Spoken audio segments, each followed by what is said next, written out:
The financial system is rebuilding itself in layers right now. Most people are only looking at one of them, so the bigger shift gets missed. In January, BNY launched on-chain mirrored deposits for collateral and margin workflows. Then, in April, the New York Stock Exchange Arca filed to allow tokenized trading under the existing market structure. There are also ongoing efforts to move toward 24/7 tokenized markets with faster settlement. At first glance, this looks like steady progress across different parts of the system. But here's what that actually means. These aren't isolated upgrades. The core layers of the system are forming in parallel: money, assets, and execution. Each of these layers is being built out independently, and each one matters.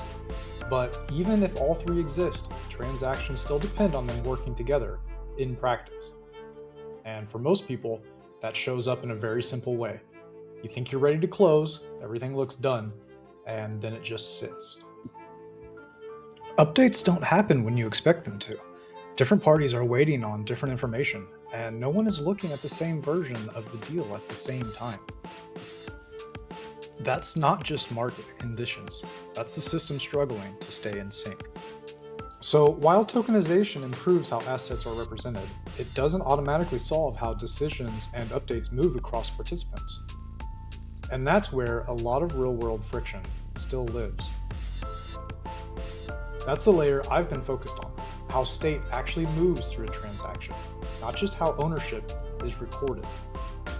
Because that's what determines whether something can execute smoothly or not.